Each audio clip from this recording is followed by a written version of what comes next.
Hey there, this is Gigi from the Cosmic Answer LLC. I'm coming to you. It's late. It's 10:08 p.m. Wednesday night. Family's resting, and I'm up here in my altar room, and I want to discuss something. It's been on my heart for a while. It's, as you can see at the title, it's Why Do We Fear Saturn? At this time, I am going through my Sadasati, and some of you who are not familiar with Vedic astrology, Sadasati is when Saturn transits your 12. It transits from your 12th, first, and second of your moon, and it lasts about 7.5 to 8 years. And I say all the way to 8 years because Saturn retrograde. I'm coming to you because again, I I always wondered every time when my husband posts something or when he get a reading, a lot of people fear Saturn. And I just decided to study a little bit and dive deep on why we fear Saturn. And as I was researching, in mainly in India, in India, Saturn is known as the god of karma, the god of justice. And pretty much Saturn is, you will be rewarded or you will suffer the consequences. And it just had me thinking, to you all, like when you think of Saturn, what does it mean to you? What comes to mind? What do you envision when you hear Saturn? The first thing that pops up in my mind right now is like darkness. Maybe I'm thinking that because I'm in my Sadasati. I thought of hard work, longevity. What else y'all think? Huh? Slow, hardships, problems.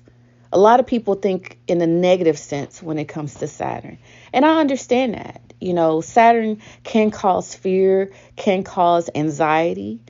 It can cause depression, It just all depends, too, in your birth chart, where Saturn lays. But Saturn can cause these things, especially if you look at it in a negative sense.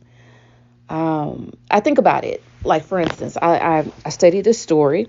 And to the Indian brothers and sisters, please forgive me if I mispronounce some of your words. I am trying. I am studying. I am a student. And I'm sorry I'm not as articulate as my husband judges. But what I studied in Hinduism, Saturn is known as Lord Shani.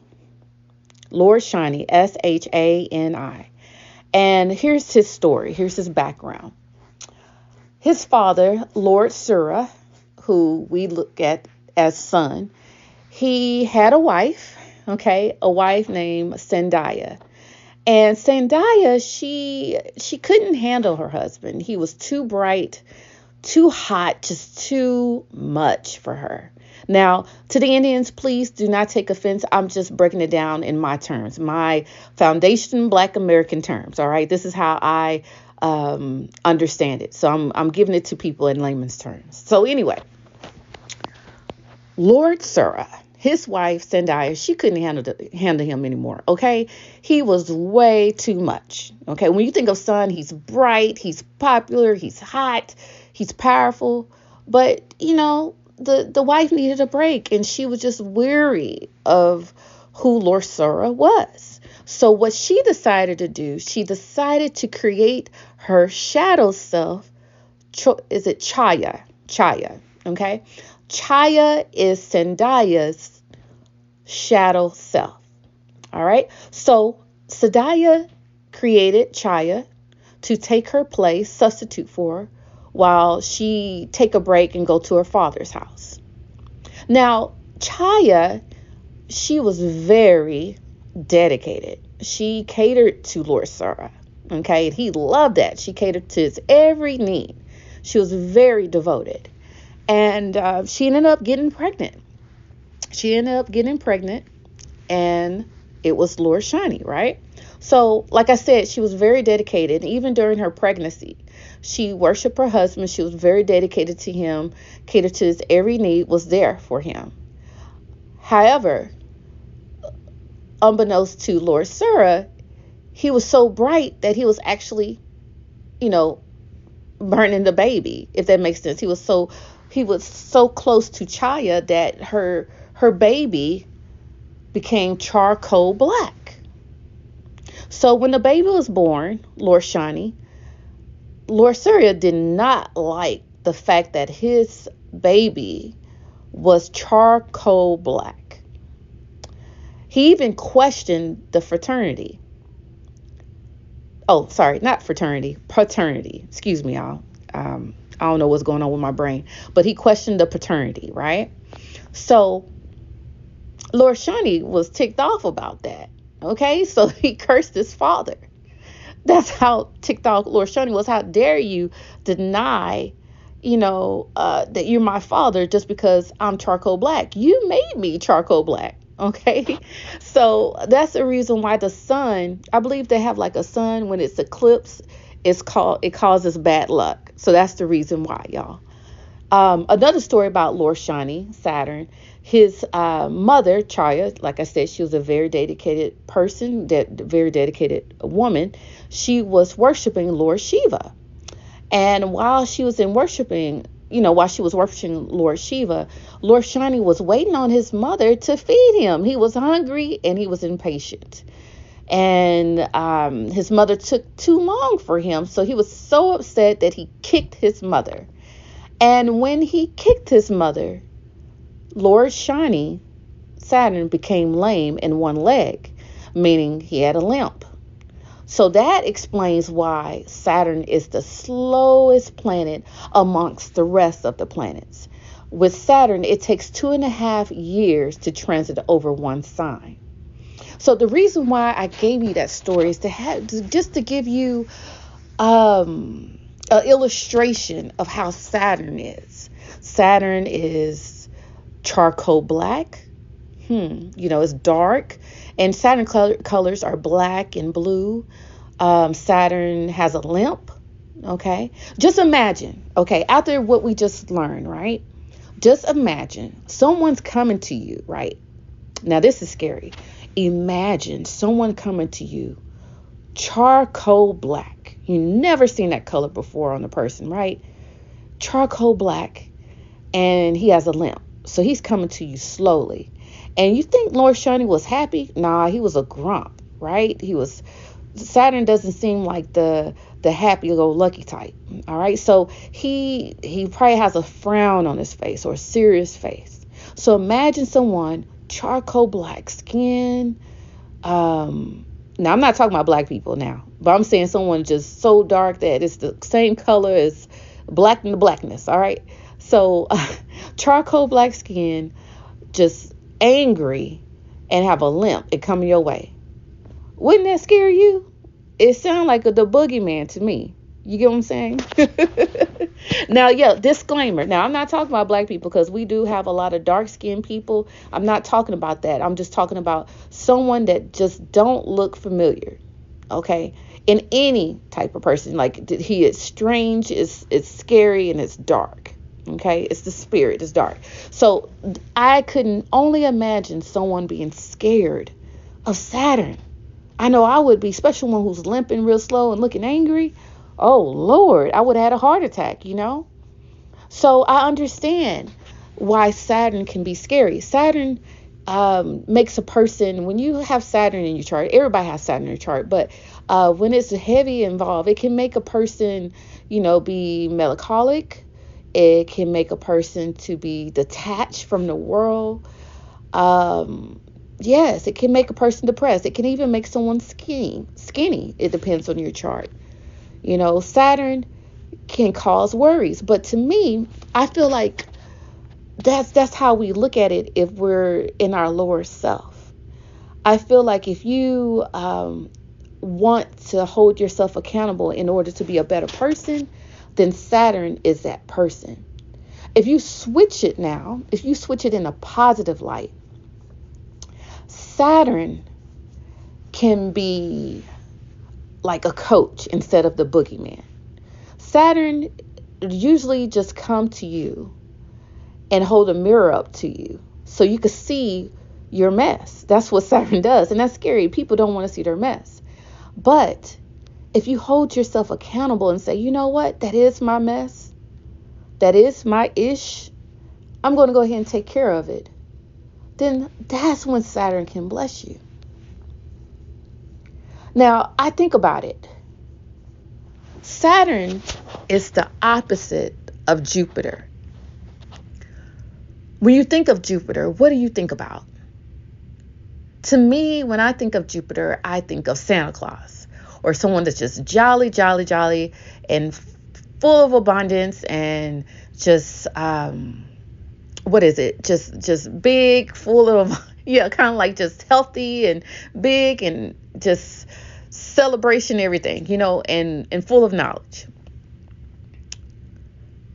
Not only that, Jupiter would just give and give and give. Jupiter just want to bless, just bless everybody. If you think of Santa Claus, they just want to bless you, bless you, bless you.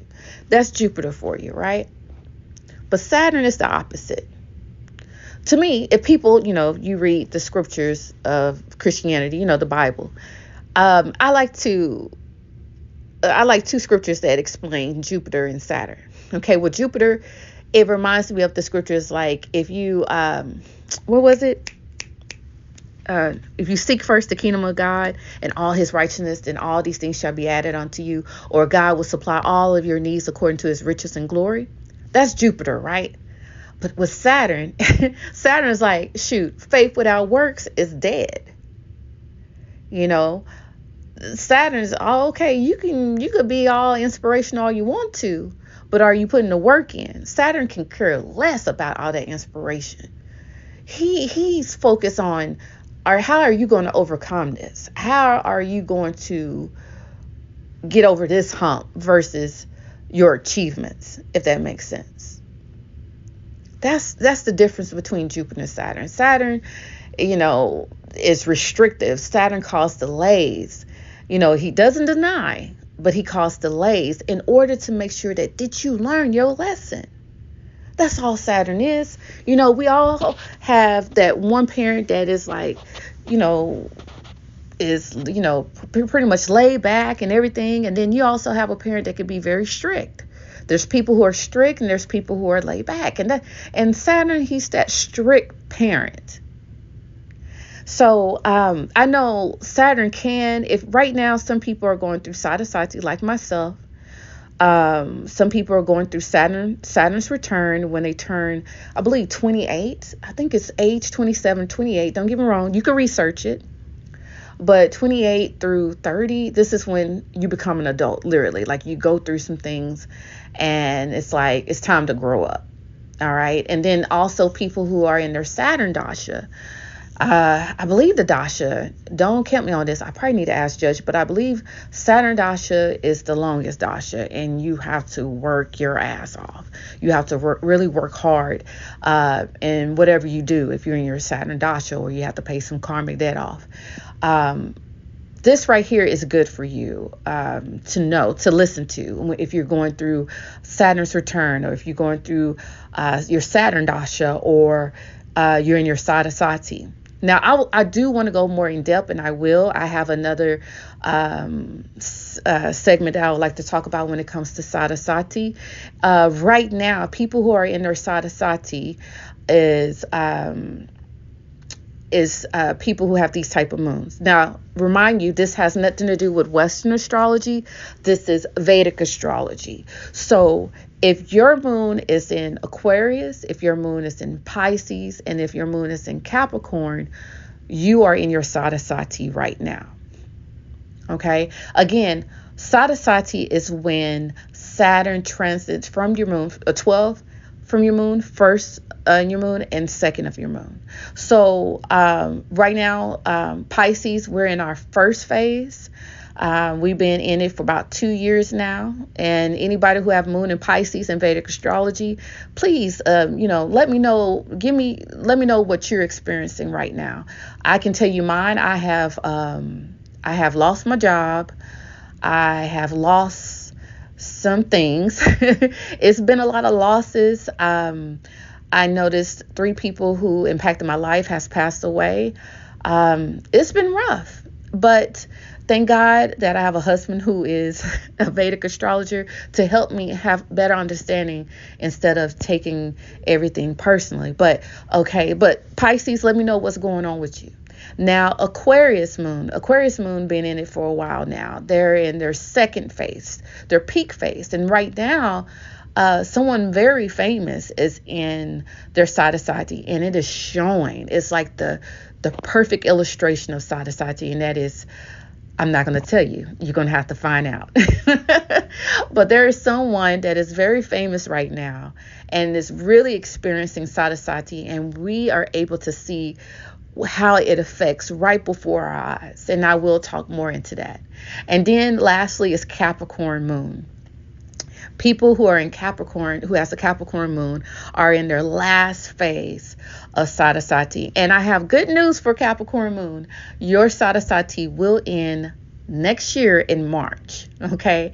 But the people in Aries moon, you will experience your Sadasati March 25th. So you see how it goes?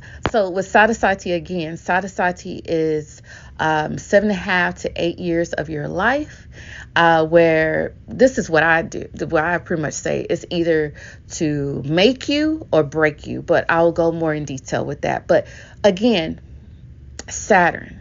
Why do people fear Saturn? I honestly believe, based off of studying and thinking about it, is because it's hard when you have to own your mess.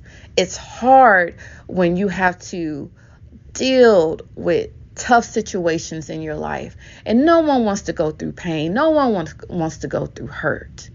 No one wants to go through that. And when you know that Saturn's coming around and Saturn is here to impact your life, instead of taking that fear in, yes, it's going to be scary, it's going to be fearful, it can cause you worries, but turn it around into positive. Embrace the pain, embrace your shadow, so that way you'll be able to grow.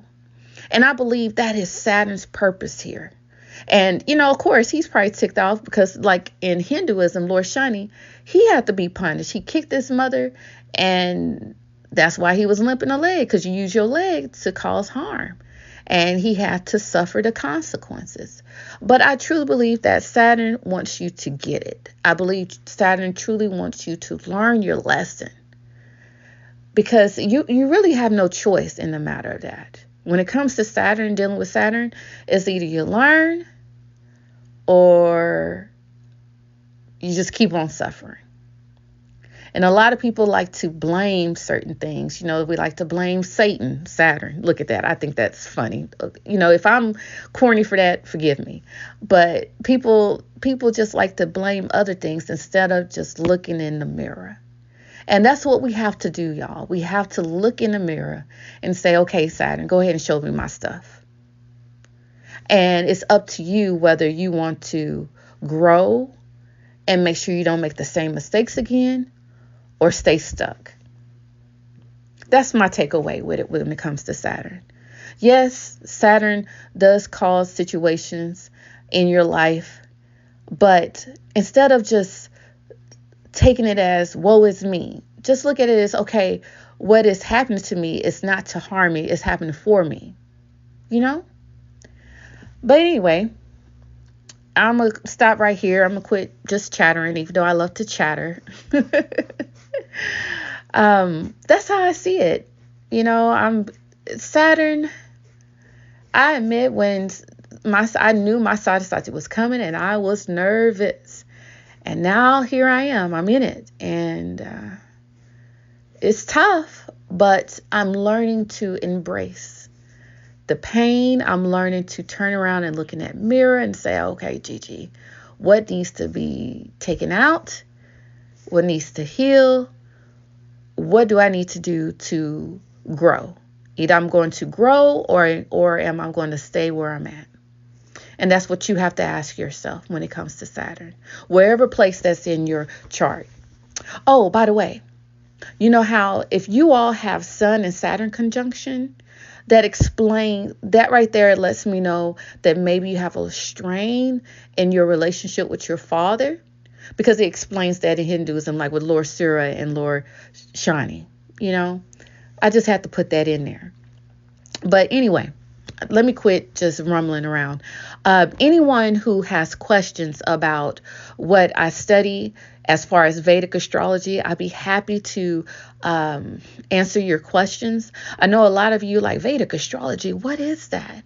Yes, yes, it's different from Western astrology. So when I'm talking about Saturn and I'm talking about your placements and everything else, I'm literally talking about Vedic astrology, placements, because Western and Vedic are two different, they're different. They're very different. My husband, I think he said something like it has something to do with the degrees of I forgot the word. Please forgive me, y'all.